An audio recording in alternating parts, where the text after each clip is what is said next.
नमस्कार दोस्तों, आप सभी का मेरे YouTube चैनल पे स्वागत है और आप लोग इस वीडियो के अंत तक बने रहिएगा। इस वीडियो में हम ये बताएंगे कि किस देश के संविधान से भारतीय संविधान में क्या शामिल किया गया है। दोस्तों, इसके साथ हम अब इस वीडियो में आगे बढ़ेंगे और देखेंगे भारतीय संविधान के सोर्सेज जो हैं। तो सबसे पहले हम जो भारतीय संविधान का जो विस्तृत स्रोत है, सबसे बड़ा स्रोत है, वो है भारत सरकार अधिनियम 1935, जिसमें संघीय व्यवस्था, राज्यपाल कार्यालय, न्यायपालिका की संरचना, आपातकालीन प्रावधान, लोक सेवा आयोग और शक्तियों के वितरण की 3 सूचियाँ, जिसमें समवर्ती सूची, राज्य सूची और संघ सूची का जिक्र किया जाता है। दोस्तों, इसके बाद हम देखेंगे कि ब्रिटेन के संविधान से भारतीय संविधान में क्या शामिल किया गया है।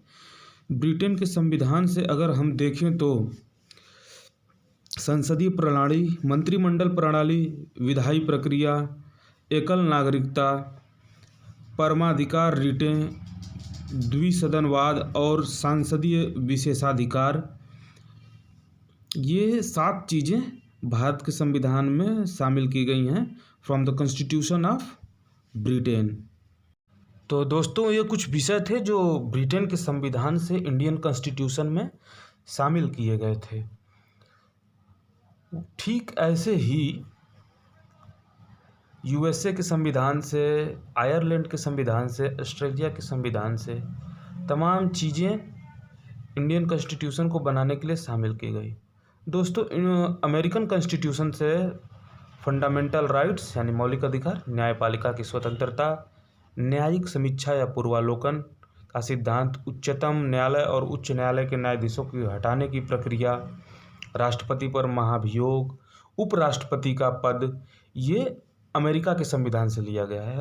और आयरलैंड के संविधान से राज्यसभा के सदस्यों के लिए नामांकन, राज्य के नीति निर्देशक तत्व और राष्ट्रपति के चुनाव का तरीका भारतीय संविधान में शामिल किया गया है। तो इस तरह से हम कह सकते हैं कि जो इंडियन कॉन्स्टिट्यूशन है वो एक तरह से उधार का संविधान है, मगर भारत के संविधान निर्माताओं ने काफ़ी इस पर रिसर्च किया, काफ़ी मेहनत करके इंडियन कॉन्स्टिट्यूशन को प्रिपेयर किया है। अब दोस्तों, बात करें कनाडा के संविधान की, तो कनाडा के संविधान सशक्त केंद्र के साथ संघीय व्यवस्था है। कनाडा के संविधान में सर्वोच्च न्यायालय का जो परामर्श या न्याय निर्णय की शक्ति है वो भी कनाडा के संविधान से ली गई है। और रेजिडुअरी पावर का केंद्र के कंट्रोल में होना, ये 3 चीज़ें कनाडा के संविधान से शामिल की गई है।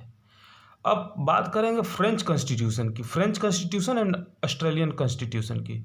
तो फ्रेंच कॉन्स्टिट्यूशन से यानी कि फ्रांसीसी संविधान से गणतंत्रात्मक संरचना, स्वतंत्रता, समता और बंधुत्व के आदर्श, जिसका जिक्र प्रियम्बल में देखने को मिलता है। और ऑस्ट्रेलिया के संविधान से कंकरेंट लिस्ट यानी कि समवर्ती सूची, संसद के दोनों सदनों की संयुक्त बैठक, प्रस्तावना की भाषा यानी कि लैंग्वेज ऑफ प्रियम्बल, ये 3 चीज़ें ऑस्ट्रेलिया के संविधान से भारतीय संविधान में शामिल की गई।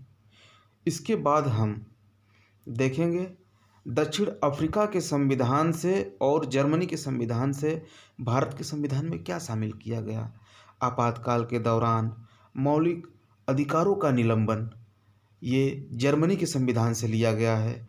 और राज्यसभा के सदस्यों का निर्वाचन, संविधान में संशोधन की प्रक्रिया, ये साउथ अफ्रीका अर्थात दक्षिण अफ्रीका के संविधान से भारत के संविधान में शामिल किया गया है। तो चीज़ें इतनी आसान नहीं थी, देश गुलाम था, संविधान सभा के सदस्यों ने अथक परिश्रम करके भारत के संविधान को रचा, बनाया। ठीक उसी तरह अब आगे बढ़ेंगे इस सीरीज़ में, और जापान के संविधान से क्या लिया गया, विधि द्वारा स्थापित प्रक्रिया यानी कि procedure establish by law. USSR के संविधान से प्रस्तावना में सामाजिक, आर्थिक और राजनीतिक न्याय के आदर्श और मौलिक अधिकार को भारतीय संविधान में शामिल किया गया। दोस्तों, इसके बाद हम आपसे इतना कहेंगे कि आप लोग मेरे YouTube चैनल को सब्सक्राइब करिए, मेरे वीडियोस को शेयर करिए, और ये टॉपिक जो मैंने डिस्कस करा है, इस वीडियो में बताया है, सोर्स से एसएससी के एग्ज़ाम में डायरेक्टली क्वेश्चन पूछे जाते हैं। धन्यवाद।